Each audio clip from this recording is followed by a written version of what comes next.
오늘은 시편 119편 세 번째 시간입니다.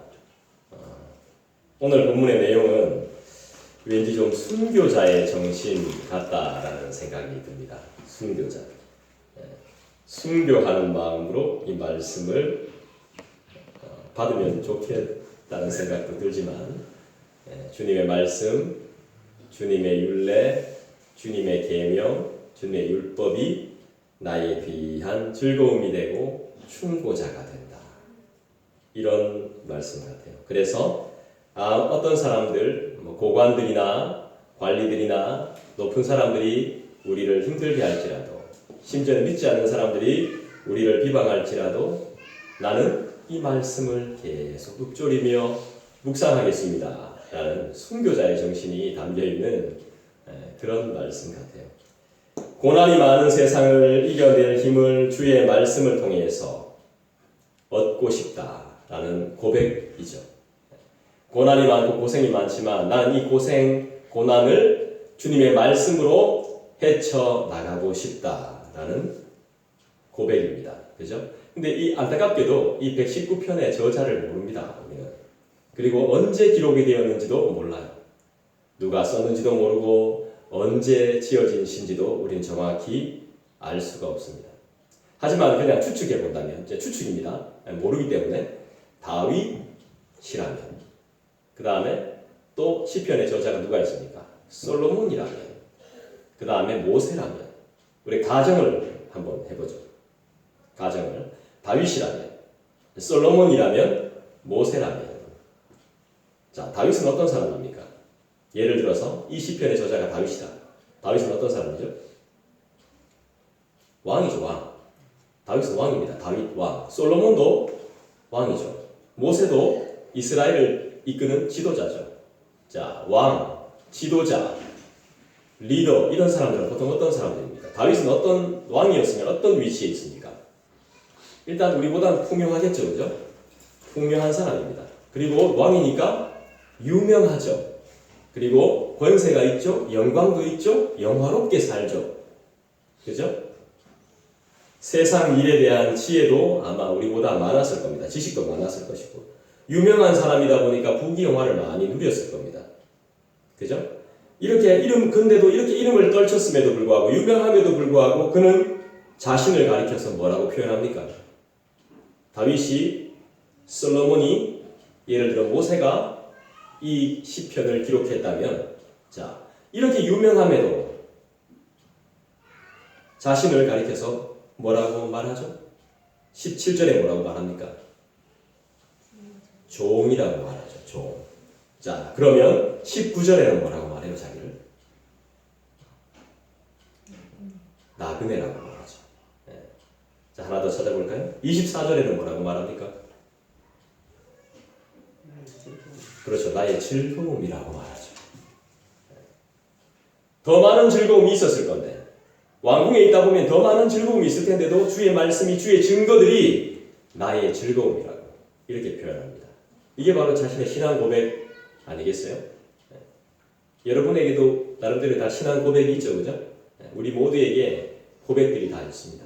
여러분은 어떻게 하나님을 고백하시는지 잘 모르겠지만 우리에게 다 있습니다. 그런 고백들. 자, 우리 17절부터 다시 한번 보시겠습니다. 한번 더 읽을게요. 같이 읽을게요. 시작. 주의 종을 후대하여 살게 하소서. 그리하시면 주의 말씀을 지키리이다. 저자가 정확히 누구인지 모르기 때문에 이 시인은 그가 이 땅에서 잘 살 수 있도록 하나님께 은혜를 구하고 있습니다. 누구에게 은혜를 구해요? 하나님께. 내가 이 땅에서 잘 살 수 있도록 은혜를 구하고 있죠. 그런데 이 잘 산다는 것이, 이런 기도가, 이런 간구가 기복주의 신앙이 아니라는 것을 우리는 알 수 있죠. 잘 먹고 잘 사는 게 아니라는 것. 그냥 인간들이 생각하는 잘 살고 잘 되고 이런 게 아니라는 것. 그가 하나님의 은혜를 구하는 궁극적인 목적이 뭐냐는 것이죠. 이 시인이 하나님의 은혜를 구하는 궁극적인 목적이 무엇이냐? 하나님의 말씀에 순종하는 삶을 살기 위한 것입니다. 자, 따라합시다. 잘 사는 삶. 잘 잘 사는 삶이 뭐라고요? 한 번 더 따라할까요? 하나님의 말씀에 순종하는 삶. 하나님의 말씀을 순종하는 예, 이게 바로 잘 사는 삶이라고. 그걸 위해서 지금 이 시인이 간구하고 있는 거예요. 내가 잘 살기 위해서 내가 하나님의 말씀이 필요해요. 하나님의 말씀을 나에게 주세요. 그리고 당신의 말씀을 내가 지키겠습니다. 주의 종에게 은혜를 주십시오. 그리하면 내가 잘 살 수 있을 것입니다. 나는 주의 말씀에 순종할 것입니다. 이런 고백인 거예요. 이런 고백이 저와 여러분에게 있기를 간절히 원해요. 잘 되고 잘 사는 것이 뭘까요? 잘 되고 잘 사는 게 뭐죠? 그렇죠. 하나님의 말씀에 순종하는 삶. 이건 굉장히 이론적입니다. 이론적이에요. 우리는 알고는 있습니다. 그죠? 자, 잘 먹고 잘 사는 것, 잘 되고 잘 사는 것, 성경적으로 봤을 땐 하나님의 말씀을 순종하는 것. 자, 그런데 우리가 잘 살려면, 건강해지려면 어떻게 해야 됩니까? 음식을 섭취할 때 어떻게 섭취해야 되죠? 영양가를 골고루 섭취해야 되죠. 근데 우리는 분명히 좋아하는 음식이 있고 싫어하는 음식이 있단 말이에요. 그죠? 특히 아이들은 그래요. 콩 싫어요. 두부 싫어요. 김치 싫어요. 근데 이거 먹어야 되잖아요. 그죠? 이걸 먹어야, 나는 싫지만 이걸 먹어야 건강하잖아요. 멸치 먹어야 되잖아요. 내가 좋아하는 김만 먹을 수는 없잖아. 맛있는 거, 달콤한 것만 먹을 수 없잖아요. 싫어하지만 먹어야 되잖아요. 그래야 잘 사는 것처럼. 하나님의 말씀이 싫을 때가 있다니까. 하나님의 말씀을 먹고 싶지 않을 때가 있다니까요. 오늘 이 시인의 표현처럼 내 마음이, 내가 뭐라고 말합니까 여기에? 내 마음이 상할 때가 있다니까. 오늘 말씀처럼 생뚱맞게 갑자기 중간에 내 마음이 상하나이다. 내가 항상 주님의 말씀을 사모하는데 내 마음이 상할 때가 있다니까요.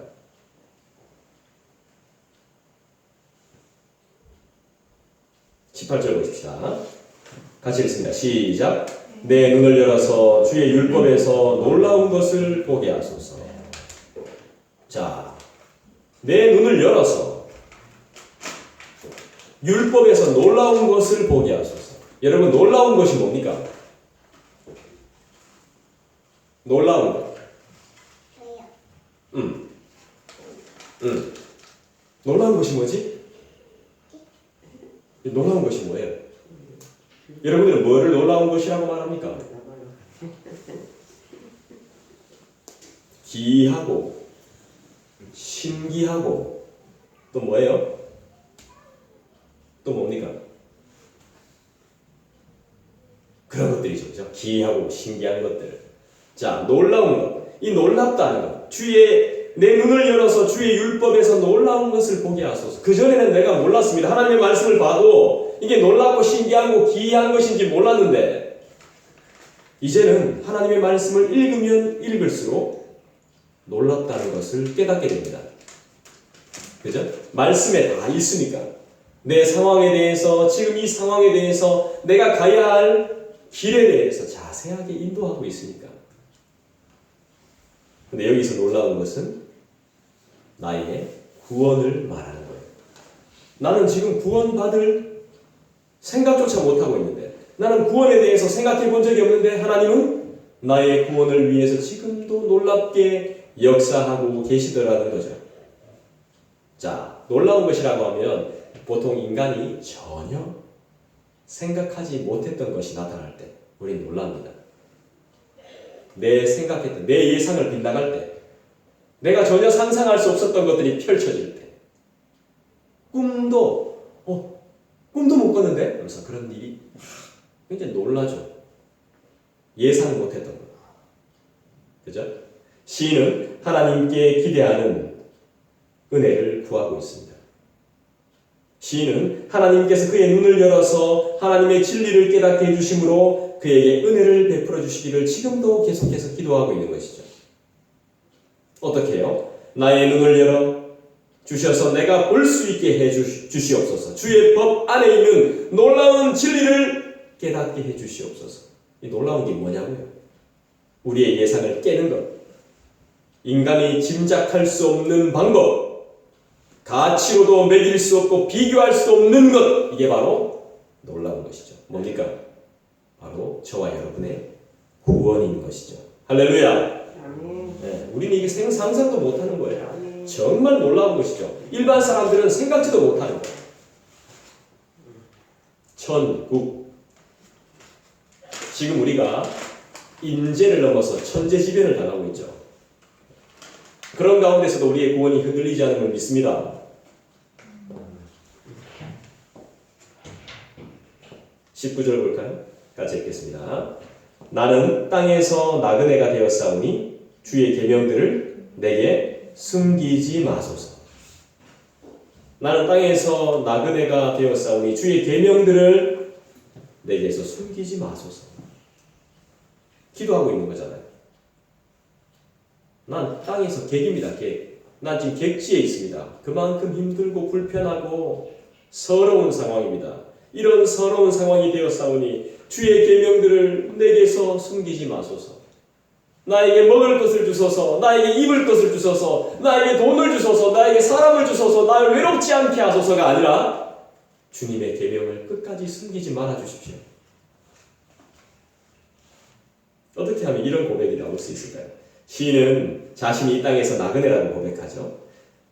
이는 자신의 인생 여정을 어떻게 보고 있는 거예요? 본향, 고향을 찾아가는 나그네.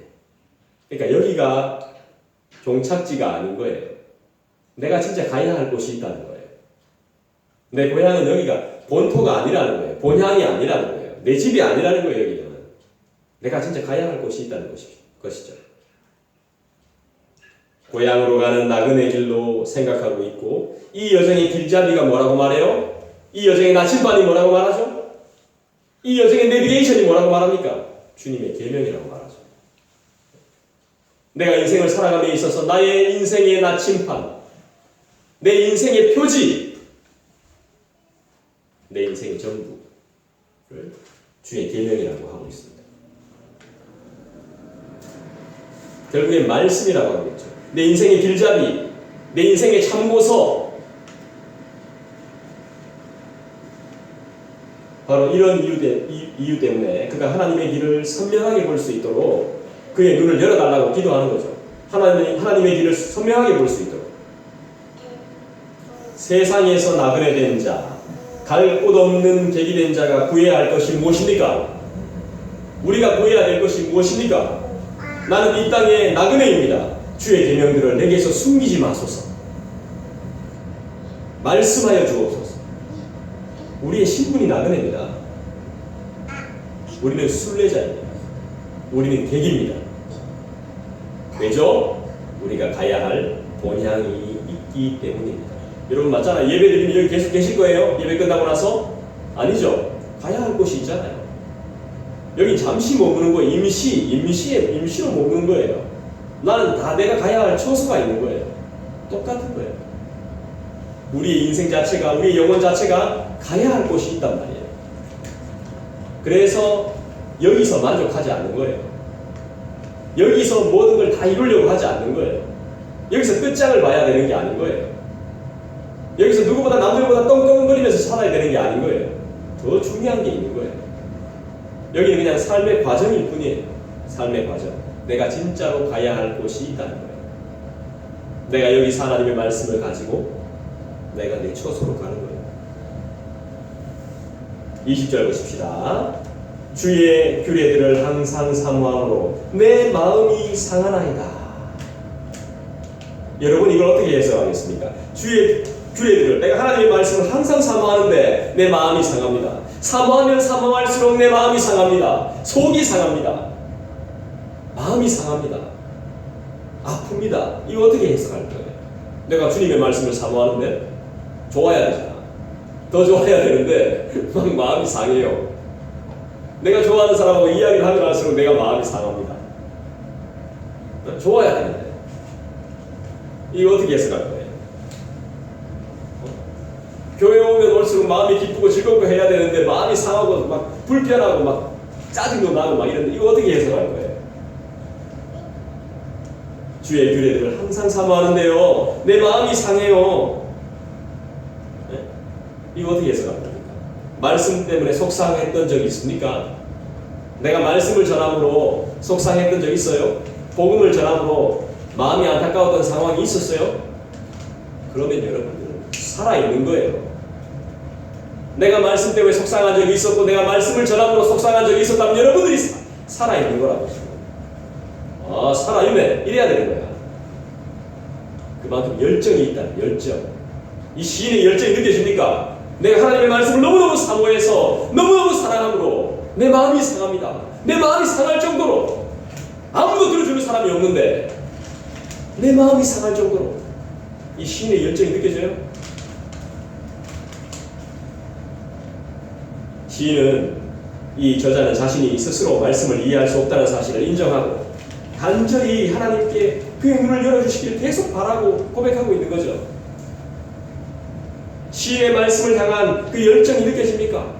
아, 주님 말씀을 주십시오. 말씀이 없어 내 마음이 상합니다. 마음이 상하면서까지 간구하고 있는 모습이 보입니까?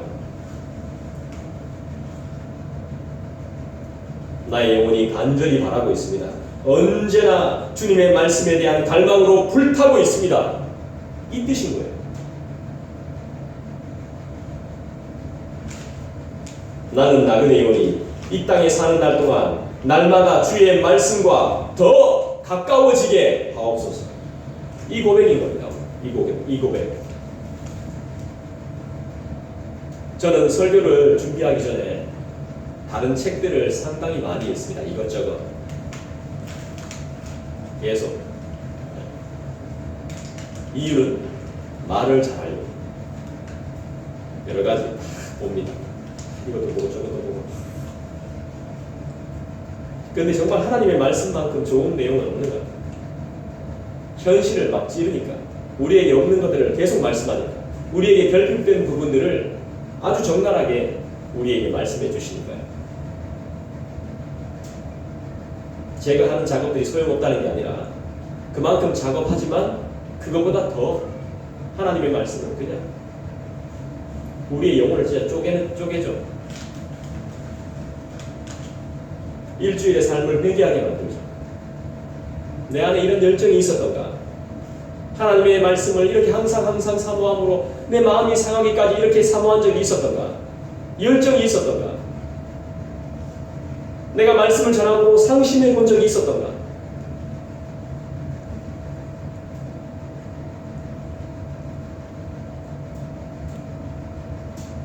하지 않으면 상심할 일이 없습니다. 하나님의 말씀을 전해보지 않으면 상심할 날이 없습니다. 해보지 않으면, 현장에 나가보지 않으면 상심할 일이 없는 겁니다. 자, 21절 보겠습니다. 같이 읽을게요. 교만하여 저주를 받으며 주의 계명들에서 떠나는 자들을 주께서 꾸짖으셨나이다. 교만하여 저주를 받으며 주의 계명들에서 떠나는 자들을 주께서 꾸짖으셨대요. 이 무슨 말씀입니까? 교만하여 저주를 받으며.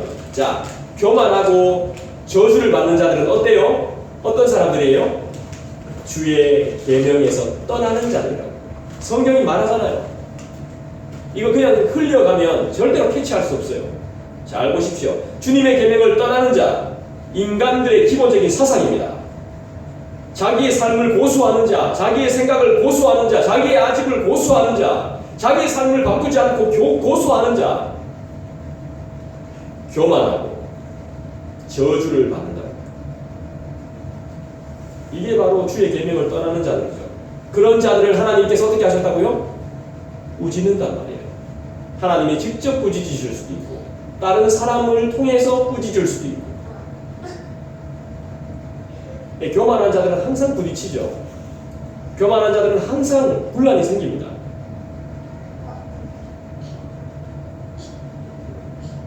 나는 아닌 것 같죠? 그죠? 내가 싫어하고 나를 괴롭히는 사람만 교만한 것 같죠? 그렇지 않다는 거죠. 우리 안에 이런 마음들이 다 있습니다. 주의 계명을 떠나고자 하는, 내 삶을 고수하고자 하는, 내 삶을 드러내고자 하지 않는, 어떻게든 내 것을 지키고자 하는 그런 마음이 우리 안에 있다는 거예요. 근데 그거 하나님 반드시 꾸짖습니다. 꾸짖기 전에 빨리 내려놔야 됩니다. 율법을 무시하고 스스로 길을 만들려고 걸으려고 하는 자들을 하나님께서 저주한다는 거죠. 하나님의 말씀을 무시하고 스스로 무엇인가를 만들고 스스로 무엇인가를 이루려고 하고 이런 자들을 하나님께서는 저주한다는 말씀이죠. 이런 자들에 대해서 우리 오늘 이 저자가 언급하는 이유는 그가 바로 이런 자들로부터 고난을 당하고 있기 때문입니다. 교만한 자들로부터 고난을 당하고 있거든요. 하나님의 말씀을 무시하는 자들로부터 지금 고난을 당하고 있거든요. 그 고난을 해결해 주실 분은 바로 하나님이시라는 거죠. 이들로부터 자신을 보호해 주시기를 하나님께 간절히 구하고 있습니다. 주는 거만한 자들을 꾸짖습니다. 그들은 저주받은 자들입니다. 주님은 교만한 자를 책망하십니다. 그들은 주의 명령을 멸시하는 자들입니다. 그리고 주님의 말씀을 멀리하는 자들입니다. 무시하는 자들을 반드시 꾸짖습니다.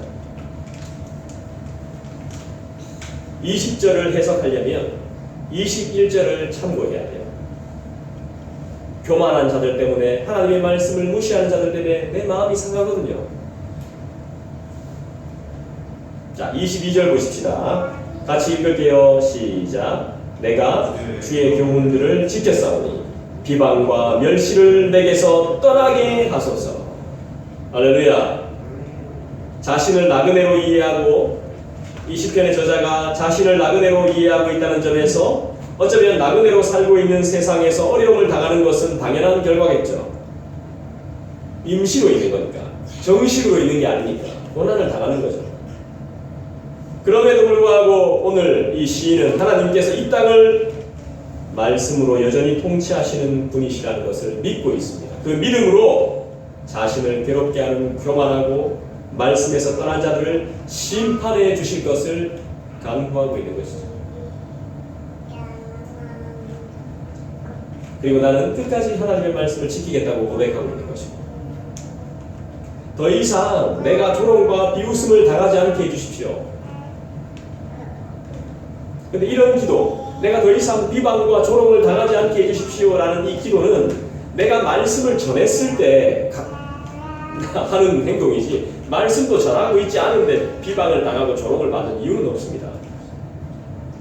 내가 복음을 전했을 때 그런 경우를 당한단 말이에요.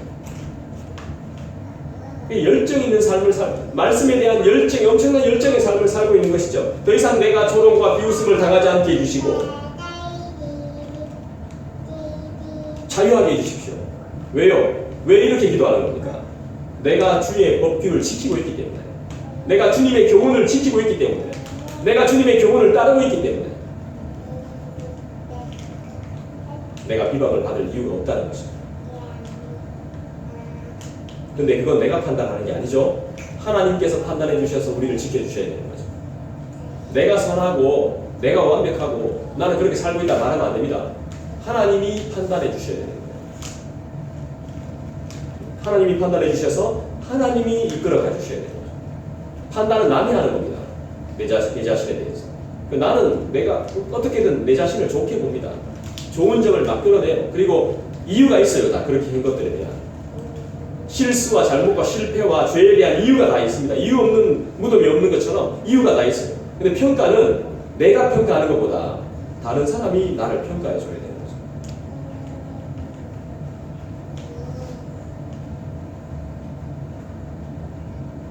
주님이 나를 판단해 주셔야 되는 것이죠.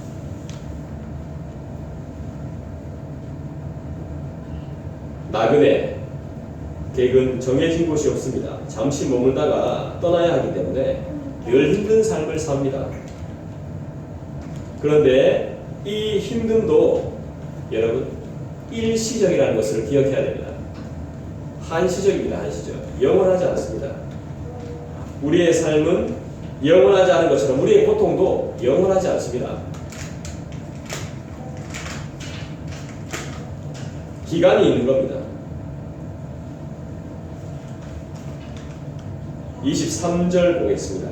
23절 다 같이 읽겠습니다. 시작. 고관들도 앉아서 나를 비방하여 싸우나 주의 종은 주의 율례들을 작은 소리로 읊조렸나이다. 세상의 권력을 가지고 있는 자들이 이 땅의 길이 아닌 이 땅의 길이 아닌 말씀의 길을 가려고 하는 나 자신을 핍박할지라도 끝까지 말씀의 길을 포기하지 않겠다고 의지적으로 고백하고 있는 거죠. 나를 방해하더라도 아니라고 하더라도 나는 끝까지 그 길을 가겠다고.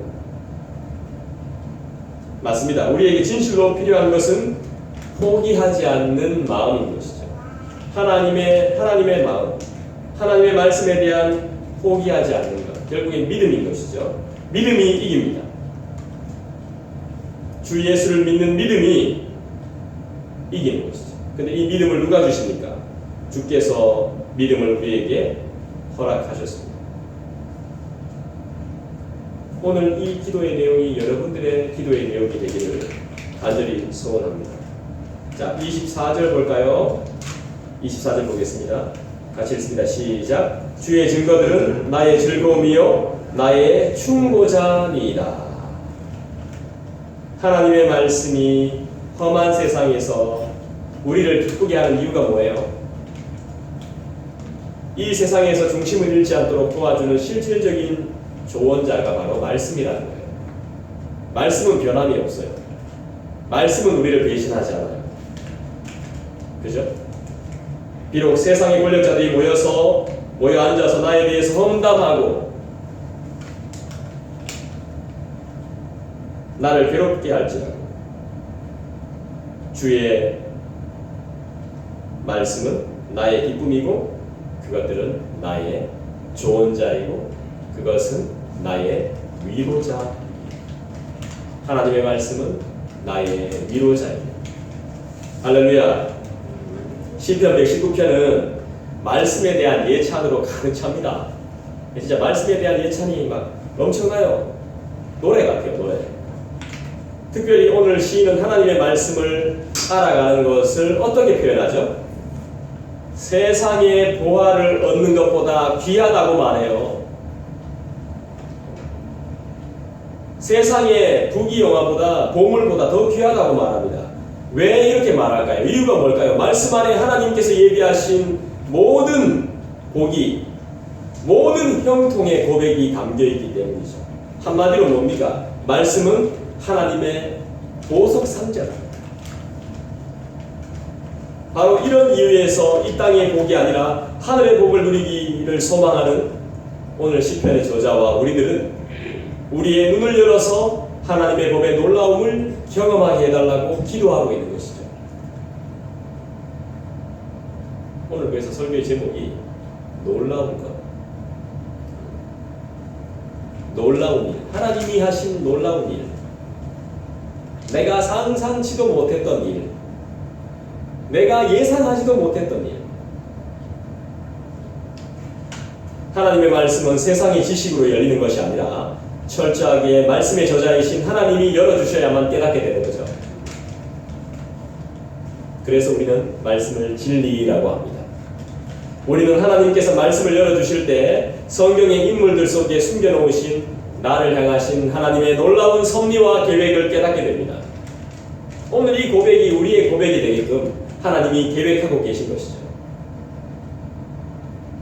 주의 증거들, 하나님의 말씀은 나의 즐거움이요 또한 나의 충고자이시요 나의 위로자이십니다. 이렇게 고백할 수 있는 것입니다. 그리고 이 진리가 열려야 세상에서 중심을 잃지 않고 당당하게 살 수 있습니다.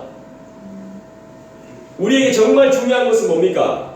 나는 하나님을 믿는다는 것보다 내가 믿고 있는 하나님이 도대체 어떤 분이시냐가 중요하죠. 여러분이 믿고 있는 하나님은 어떤 분이십니까? 그분은 어떤 분이십니까? 나는 어떤 하나님을 믿고 있습니까? 내 하나님은 도대체 어떤 분이십니까? 오늘 오늘 말씀을 통해 우리가 어떤 고백을 드려야 될까요?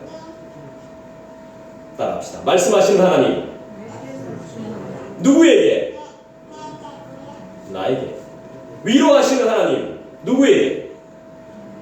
흉보하시는 하나님, 누구에게? 조언하시는 하나님, 누구에게? 나에게. 그 하나님을 만나야 돼요. 이 말씀을 통해서. 1절을 다시 한번 읽어봅시다. 여러분들만 한번 읽어주시죠. 시작.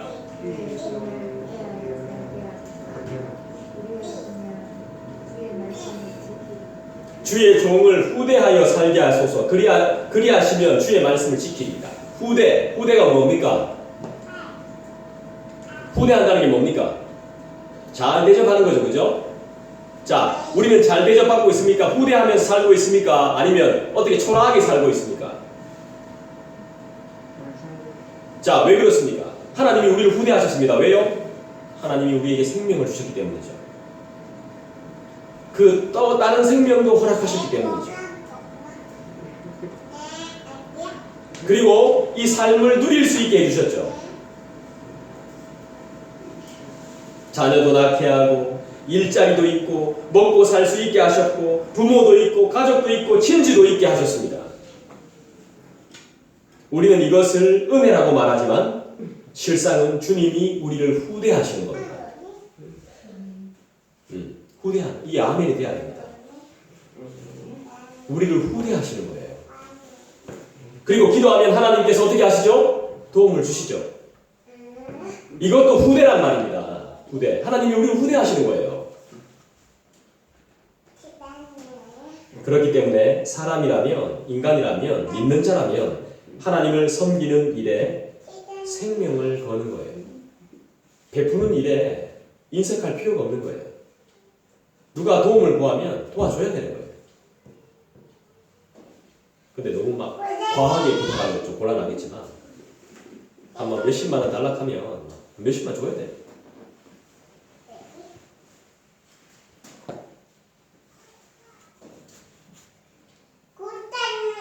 믿는 자라면 하나님을 섬기는 일에 생명을 거는 것, 하나님을 위해, 교회를 위해 수고하는 것은 당연한 것이죠. 마땅한 것이 되는 겁니다. 우리를 후대하고 계신 하나님을 찬송하고 그분을 찬양하고 그분을 영원히 섬기기를 소원합니다. 할렐루야. 우리 이 시간 다 같이 한번 기도하십시다. 나의 눈을 열어주신 하나님, 오늘도 세상의 지식과 논리에 이리저리